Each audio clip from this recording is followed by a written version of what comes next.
ओम शांति।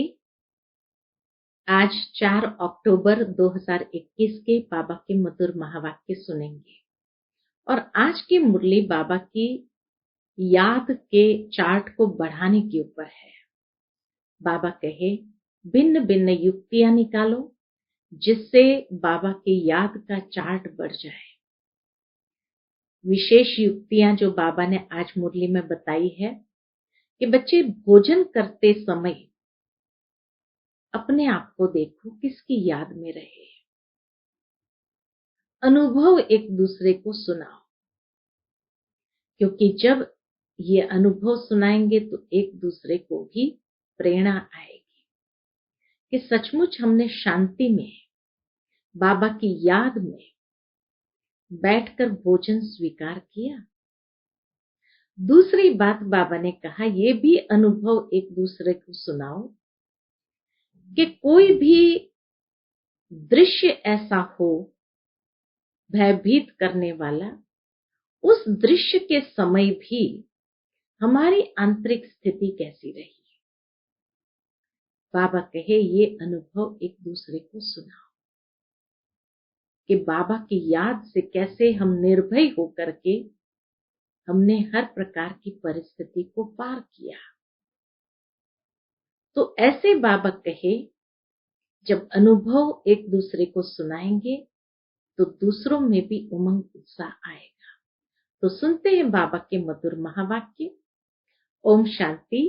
मीठे बच्चे, बाप को याद करने की भिन्न भिन्न युक्तियां रचो, पुरुषार्थ कर चार्ट रखो, थको नहीं, तूफानों में अडोल रहो। कितनी सुंदर बात बाबा ने सार में ही बता दी कि बाप को याद करने की भिन्न भिन्न युक्तियां रचो, पुरुषार्थ कर चार्ट रखो, थको नहीं, तूफानों में अडोल रहो। आज की मुरली से प्रश्न है, बच्चों को अपना कौन सा अनुभव आपस में एक दो को सुनाना चाहिए। उत्तर है, हम बाप को कितना समय और कैसे याद करते हैं। भोजन के समय बाप की याद रहती है या अनेक प्रकार के विचार आ जाते हैं। बाबा कहते बच्चे ट्राई करके देखो, भोजन पर बाप के सिवाय दूसरा कुछ याद तो नहीं आता है। फिर आपस में एक दो को अनुभव सुनाओ। दूसरा, कोई भी दर्दनाक सीन देखते हमारी स्थिति कैसी रही, इसका भी अनुभव सुनाना चाहिए। आज की मुरली से पहले गीत बजा है लाख जमाने वाले। ओम शांति। मीठे मीठे बच्चे अब बेहद बाप को कैसे भूलेंगे, जिससे बेहद का वर्षा मिलता है, जिसको आधा कल्प से याद करते थे। यह तो समझाया है कि मनुष्य को कभी भगवान नहीं कहा जाता। तो अब जबकि बेहद का बाप मिला है, उसकी याद में ही करामत है। जितना पतित पावन बाप को याद करेंगे उतना पावन बनते जाएंगे। तुम अपने को अब पावन कह नहीं सकते हो जब तक अंत हो। जब संपूर्ण पावन बन जाएंगे तो यह शरीर छोड़ जाए संपूर्ण पवित्र शरीर लेंगे। जब सतयुग में नया शरीर मिले तब संपूर्ण कहेंगे। फिर रावण का खात्मा हो जाता है। सतयुग में रावण की एफिजी नहीं बनाई जाती है। सतयुग में कोई भी रावण की एफिजी नहीं बनाते हैं। तो तुम बच्चे जब बैठते हो, चलते फिरते हो, तो बुद्धि में ये याद रहे, अब हमने 84 का चक्र पूरा किया है। फिर नया चक्र शुरू होता है। वह है ही नई पवित्र दुनिया, नया भारत, नई दिल्ली। बच्चे जानते हैं पहले जमुना का कंठा है, जहां पर परिस्तान बनना है, बच्चों को बहुत अच्छी रीति समझाया जाता है। पहले पहले तो बाप को याद करो।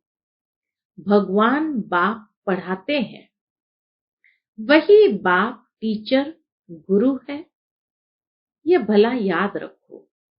बाबा कहे ये सब बातें याद रखनी चाहिए, क्योंकि उसी के आधार से हमारा मन बाबा में लगा रहेगा। बाबा ने यह भी समझाया था कि तुम बाजोली खेलते हो। वर्णों का चित्र भी बहुत जरूरी है। सबसे ऊपर है शिव बाबा, फिर चोटी ब्राह्मण। यह समझाने के लिए बाबा कहते हैं। ये वर्णों का चित्र भी बाबा समझाने लिए कहते हैं। अच्छा, यह बुद्धि में रखो कि हम 84 जन्मों की बाजोली खेलते हैं। अब संगम है, बाप जास्ती समय नहीं रहते हैं इस दुनिया में। संगम का समय है ही 100 वर्ष का, तो इसलिए बाबा कहे अब संगम है, बाप जास्ती समय नहीं रहते हैं, फिर भी 100 वर्ष तो लगते हैं। उथल पाथल पूरी हो, फिर राज्य शुरू हो जाता है। महाभारत लड़ाई तो वही है, जिसमें अनेक धर्म विनाश, एक आदि सनातन देवी देवता धर्म की स्थापना हो रही है। तुम्हारी कलाबाजी तो वंडरफुल है। तुमको पता है, क्या पता है? फकीर लोग कलाबाजी खेलते तीर्थों पर जाते हैं। मनुष्य की श्रद्धा तो रहती है ना, तो उन्हों को कुछ न कुछ दे देते हैं। परवरिश उन्हों की होती रहती है, क्योंकि ऐसे मनुष्य अपने साथ क्या उठाएंगे। बाबा तो इन सब बातों का अनुभवी है। साकार बाबा ने तो देखा हुआ है। साकार बाबा तो इन सब बातों का अनुभवी है। बाबा ने अनुभवी रथ लिया है, गुरु भी किए, देखा भी बहुत कुछ, तीर्थ भी बहुत किए, तीर्थ भी किए। अब बाबा कहते हैं बाजोली तो याद कर सकते हो। हम अभी ब्राह्मण हैं, फिर देवता, क्षत्रिय बनेंगे। यह है सारी भारत की बात। बाप ने ऐसे समझाया है, और धर्म तो जैसे बाई प्लॉट है। बाप ने तुमको ही तुम्हारे 84 जन्मों की कहानी बताई है। बाबा कहे बाप ने तुमको ही तुम्हारे 84 जन्मों की कहानी बताई है। सेंसिबल जो है वह हिसाब से समझ सकते हैं। इस्लामी आएंगे तो एवरेज कितने जन्म लेंगे, एक्यूरेट हिसाब की तो दरकार नहीं। इन बातों में तो कोई फिक्रात की बात नहीं। सबसे जास्ती फिक्र यह रहती है कि हम बाबा को याद करते रहें। बस एक ही फिक्र है, एक को याद करने का। घड़ी घड़ी माया और फिक्रात में डाल देती है। इसमें माया फिक्र में बहुत डालती है। बच्चों को याद करना ही चाहिए। अब हमको घर जाना है। बाबा कहे ऐसी ऐसी बातें अंदर में याद करनी चाहिए। अब हमको घर जाना है। स्वीट होम किसको याद नहीं आएगा। मांगते भी है शांति देवा। भगवान को कहते हैं हमको शांति दो। अब तुम बच्चे यह तो जानते हो ये पुरानी दुनिया खत्म हो जानी है, यह भी तुम्हारी बुद्धि में है। और मनुष्य तो घोर अंधेरे में है। शांति सतयुग में ही होती है। एक धर्म, एक भाषा, रस्म रिवाज भी एक ही है। वहां है ही शांति का राज्य। अद्वैत की बात ही नहीं, वहां तो एक ही राजाई होती है और सतो प्रधान है। एक ही राजाई, अद्वैत राज्य, और वो भी सतो प्रधान। रावण राज्य है नहीं, जो लड़ाई हो, तो तुम बच्चों को खुशी का पारा चढ़ना चाहिए। शास्त्रों में जो गायन है, अतीन्द्रिय सुख गोप गोपियों से पूछो। गोप गोपियां तो तुम हो ना, तुम सन्मुख में बैठे हो, तुम्हारे पास भी नंबरवार है जिनको याद रहता है कि बाबा हमारा बाबा भी है, टीचर भी है, गुरु भी है।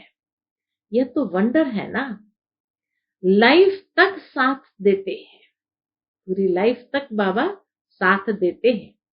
गोद में लिया और पढ़ाई शुरू कर देते हैं। तो यह याद रहने से भी खुशी बहुत रहेगी। परंतु क्या, माया फिर यह भी भुला देती है। मनुष्य को यह भी समझाना होता है। मनुष्य पूछते हैं, बाकी थोड़ा समय कहते हो, क्या प्रूफ है? कई बार कई मनुष्य पूछते हैं कि बाकी थोड़ा समय कहते हो, क्या प्रूफ है? बोलो, देखो इसमें लिखा हुआ है भगवान वाच, यज्ञ भी रचा हुआ है, यह है ज्ञान यज्ञ। अब कृष्ण तो यज्ञ रच न सके। बच्चों को यह भी बुद्धि में रहना चाहिए कि हम ब्राह्मण इस बेहद यज्ञ के हैं। बाबा ने हमको निमित्त बनाया है। जब तुम अच्छी रीति ज्ञान और योग की धारणा करते हो, आत्मा संपूर्ण बन जाती है, तब इस भंबोर को आग लगेगी। मनुष्य को ही पता होता है ना कि यह बेहद का कर्म क्षेत्र है, जहां सभी आकर खेल करते हैं। बनी बनाई बन रही, अब कुछ बननी नाही। बाप कहते हैं, बच्चे चिंता उनकी की जाए जो अनहोनी हो गया सो ड्रामा में था, फिर उसका चिंतन काहे का करे। कितना सरल रीति से बाबा हम बच्चों को समझाते हैं। हो गया सो ड्रामा में था, फिर उनका चिंतन काहे का करे। हम ड्रामा को देखते हैं। ड्रामा में जब कोई ऐसा दर्दनाक सीन होता है तो मनुष्य देखकर रोते हैं। अब वह तो हुआ झूठा ड्रामा। लौकिक ड्रामा में भी कोई ऐसा सीन देखते हैं तो रोना आ जाता है, कहीं इमोशनल हो जाते हैं। तो बाबा कहे, अब वह तो हुआ झूठा ड्रामा, यह तो सच्चा ड्रामा है। सच सच करते हैं, परंतु तुमको कोई दुख के आंसू नहीं आने चाहिए। साक्षी होकर तुमको देखना है। जानते हो यह ड्रामा है, इसमें रोने की क्या दरकार है। पास्ट इज पास्ट का विचार भी नहीं करना चाहिए। तुम आगे बढ़ते बाप को याद करते रहो और सबको रास्ता बताते रहो। बाबा तो राय देते रहते हैं। त्रिमूर्ति के चित्र तुम्हारे पास बहुत है, क्लियर लिखा हुआ है, वह शिव बाबा यह वर्षा, वह शिव बाबा यह वर्षा। तुम बच्चों को यह चित्र देखने से बहुत खुशी होनी चाहिए। बाबा से हमको विष्णुपुरी का वर्षा मिलता है। पुरानी दुनिया तो खत्म होनी है, बस यह चित्र सामने रख दो। इसमें खर्चा तो कुछ भी नहीं है। झाड़ भी बहुत अच्छा है। रोज सवेरे उठकर विचार सागर मंथन करो। अपना टीचर आप पे ही बनकर पढ़ो। बाबा कहे, अपना टीचर आप पे ही बनकर पढ़ो। बुद्धि तो सबको है। चित्र अपने घर में रख दो। हर एक चित्र में फर्स्ट क्लास ज्ञान है। कहते हैं, विनाश होगा तो तुम्हारे बाप के साथ प्रीत है ना। कई बाबा कहते हैं कि विनाश होगा तो तुम्हारी बाप के साथ प्रीत है ना। कहते भी है, सतगुरु मिला दलाल के रूप में। तो तुम्हें कितनी अच्छी अच्छी बातें समझने समझाने के लिए मिली है। फिर भी क्या होता है, माया का पंप बहुत है। 100 वर्ष पहले ये बिजली गैस आदि थोड़ी थी। आगे वायसरॉय आदि 8 घोड़े की गाड़ी में आते थे। आगे शाहूकार लोग गाड़ी में चढ़ते थे। अब तो विमान आदि निकल पड़े हैं। आगे यह कुछ नहीं था। 100 वर्ष के अंदर यह क्या हो गया है। मनुष्य समझते हैं कि यही स्वर्ग है। अब तुम बच्चे जानते हो, स्वर्ग तो स्वर्ग है। यह सब पाए पैसे की चीजें हैं। इनको आर्टिफिशियल पंप कहा जाता है। अब तुम बच्चों को यही एक फुरना चाहिए कि हम बाप को याद करें, जिसमें ही माया विघ्न डालती है। बाबा अपना मिसाल भी बतलाते हैं। भोजन खाता हूं, बहुत कोशिश करता हूं, याद में रह खाऊं। बाबा अपना अनुभव सुनाते हैं कि भोजन करता हूं, बहुत कोशिश करता हूं, याद में रह खाऊं, फिर भी भूल जाता हूं, तो समझता हूं। तो बाबा समझते हैं बच्चों को तो मेहनत बहुत होती होगी। अच्छा बच्चे, तुम ट्राई करके देखो। कैसे बात करते हैं बाबा हम बच्चों से। अच्छा बच्चे, तुम ट्राई करके देखो, बाबा की याद में रहकर दिखाओ। देखो सारा समय याद ठहर सकती है। अनुभव सुनाना चाहिए। बाबा, सारा समय याद ठहर नहीं सकती है। बहुत किस्म किस्म की बातें याद आ जाती है। बाबा खुद अपना अनुभव बताते हैं। बाबा ने जिसमें प्रवेश किया, यह भी पुरुषार्थी है। इस पर तो बड़े झंझट है। बड़ा कहलाना, बड़ा दुख पाना। कितने समाचार आते हैं। विकारों के कारण कितना मारते हैं, घर से निकाल देते हैं। बच्चियां कहती है, मैं ईश्वर की शरण में आई। कितने विघ्न पड़ते हैं। कोई के पास शांति नहीं है। आज दुनिया में किसी के पास शांति नहीं है। तुम बच्चों को खातरी है, अभी पुरुषार्थ कर श्रीमत पर चल, शांति में रहते हो। इस बाबा ने यहाँ भी कई ऐसे घर देखे जहां आपस में मेल मिलाप में बहुत रहते हैं। उस जमाने में जॉइंट फैमिलीज इकट्ठी रहती थी, तो बाबा के देखे हुए थे। साकार बाबा ने प्रैक्टिकल देखा था कि इतने बड़े घर में इतने साथ में रहते हुए आपस में मेल मिलाप बहुत रहते हैं। सभी बड़ों की आज्ञा में चलते हैं। कहते हैं हमारे पास तो जैसे स्वर्ग लगा पड़ा है। अभी बाबा तुमको ऐसे स्वर्ग में ले जाते हैं जहां सब प्रकार के सुख है। देवताओं को 36 प्रकार का भोजन गाया हुआ है। अब तुम स्वर्ग का वर्षा बाप से लेते हो। वहां तो कितने स्वादिष्ट वैभव खाते रहेंगे और पवित्र होंगे। अब तुम उस दुनिया के मालिक बनते हो। राजा रानी प्रजा में फर्क होगा ना। आगे राजाएं लोग बहुत भपके में रहते थे। यह तो ठहरे पतित और रावण के राज्य में। तो विचार करो सतयुग में क्या होगा। कितना भिन्न भिन्न तरीके से बाबा हमें सोचने के लिए कहते हैं कि विचार करो सतयुग में क्या होगा। सामने चित्र लक्ष्मी नारायण के रखे हैं। कृष्ण के लिए झूठी बातें लिख बदनामी कर दी है। झूठ माना झूठ, सच की रति नहीं। अब तुम समझते हो हम स्वर्ग के मालिक थे, फिर 84 जन्म ले बिल्कुल शुद्र बुद्धि बन गए हैं। क्या हाल हो गया है। अब फिर पुरुषार्थ कर क्या बनते हो। बाबा पूछते भी है ना कि तुम क्या बनेंगे, तो सब हाथ उठाते हैं सूर्यवंशी बनेंगे। हम तो माता पिता को पूरा फॉलो करेंगे, कम पुरुषार्थ थोड़ी करेंगे। सारी मेहनत याद और आप समान बनाने पर है। इसलिए बाप कहते हैं जितना हो सके सर्विस करना सीखो। है बहुत सहज। ये शिव बाबा, ये विष्णुपुरी, लक्ष्मी नारायण का राज्य होगा। यह तो बहुत अनुभवी है, सीढ़ी पर तुम समझा सकते हो। तुम बच्चों को यह झाड़ चक्र देखने से ही बुद्धि में सारा ज्ञान आ जाना चाहिए। यह जो लक्ष्मी नारायण है, इन्हों की राजधानी कहाँ चली गई? किसने लड़ाई की, जिससे हराया? अब तो वह राज्य है नहीं।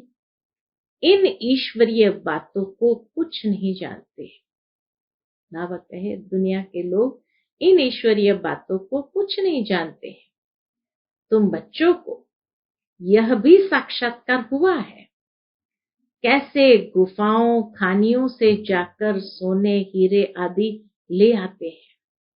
यह साइंस तुम्हारे सुख के लिए होगी, यहाँ है दुख के लिए। वहां एरोप्लेन भी फुल प्रूफ होंगे। बच्चों ने शुरू में यह सब कुछ साक्षात्कार किया हुआ है, पिछाड़ी में भी तुम बहुत साक्षात्कार करेंगे। यह भी तुमने साक्षात्कार किया है, चोर लूटने आते हैं, फिर तुम्हारी शक्ति का रूप देख भाग जाते हैं।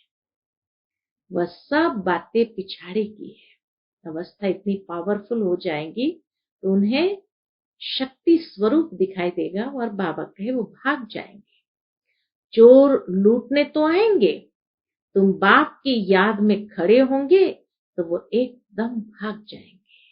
देखो बाबा ने भविष्यवाणी भी की है, साथ में युक्ति भी बताई कि उस समय हमारी स्टेज कैसी होनी चाहिए।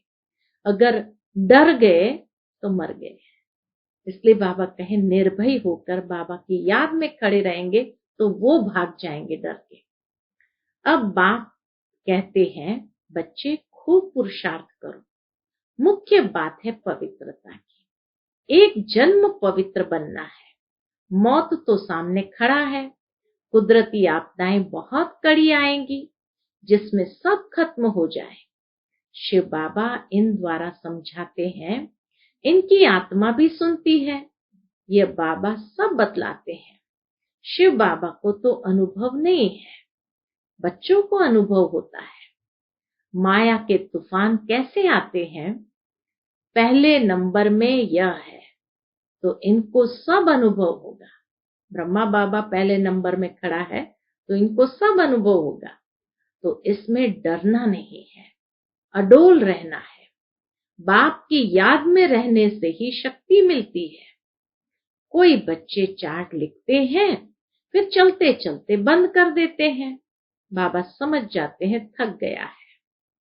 पारलौकिक बाप जिससे इतना बड़ा वर्षा मिलता है, ऐसे बाप को कभी पत्र भी नहीं लिखते हैं, याद ही नहीं करते हैं। ऐसे बाप को तो कितना याद करना चाहिए। शिव बाबा हम आपको बहुत याद करते हैं। बाबा आपकी याद बिगर हम भला कैसे रह सकते हैं? जिस बाप से विश्व की बादशाही मिलती है, ऐसे बाप को कैसे भूलेंगे? एक कार्ड लिखा, वह भी तो याद किया ना। लौकिक बाप भी बच्चों को चिट्ठी लिखते हैं। नूरे रत्न स्त्री पति को कैसे चिट्ठी लिखती है? यहाँ तो दोनों संबंध है। यह भी याद करने की युक्ति है। कितना मीठा बाबा है। हमसे क्या मांगते हैं? कुछ भी नहीं। वह तो दाता है, देने वाला है ना, यह लेने वाला नहीं। कहते हैं स्वीट चिल्ड्रन, मैं आया हूं, भारत को खुशबूदार बगीचा बनाकर जाता हूं। अच्छा, मीठे मीठे सिकिलदे बच्चों प्रति माता पिता बाप दादा का याद प्यार और गुड मॉर्निंग। रूहानी बाप की रूहानी बच्चों को नमस्ते। हम सब रूहानी बच्चों की रूहानी माता पिता बाप दादा को याद प्यार गुड मॉर्निंग और नमस्ते। नमस्ते, शुक्रिया बाबा, शुक्रिया। आज की मुरली से धारणा के लिए मुख्य सार है। पहली पॉइंट, सूर्यवंशी बनने के लिए माता पिता को पूरा फॉलो करना है। याद में रहने की और आप समान बनाने की मेहनत करनी है। दूसरी पॉइंट, पुरुषार्थ कर श्रीमत पर चल शांत रहना है। बड़ों की आज्ञा माननी है। आज का मधुर वरदान हम बच्चों के प्रति स्वयं को सेवाधारी समझकर झुकने और सर्व को झुकाने वाले निमित्त और नम्र चित्त भव। स्वयं को सेवाधारी समझकर झुकने और सर्व को झुकाने वाले निमित्त और नम्र चित्त भव। निमित्त उसे कहा जाता जो अपने हर संकल्प व हर कर्म को बाप के आगे अर्पण कर देता है। निमित्त बनना अर्थात अर्पण होना, और नम्र चित्त वह है जो झुकता है। जितना संस्कारों में, संकल्पों में झुकेंगे, उतना विश्व आपके आगे झुकेगी। झुकना अर्थात झुकाना। यह संकल्प भी न हो कि दूसरे भी हमारे आगे कुछ तो झुके। बाबा का ये संकल्प कभी न हो कि दूसरे भी हमारे आगे तो कुछ तो झुके। जो सच्चे सेवाधारी होते हैं वह सदैव झुकते हैं, कभी अपना रोब नहीं दिखाते। आज का स्लोगन है, अब समस्या स्वरूप नहीं, समाधान स्वरूप बन। अब समस्या स्वरूप नहीं, समाधान स्वरूप बन। अच्छा, ओम शांति।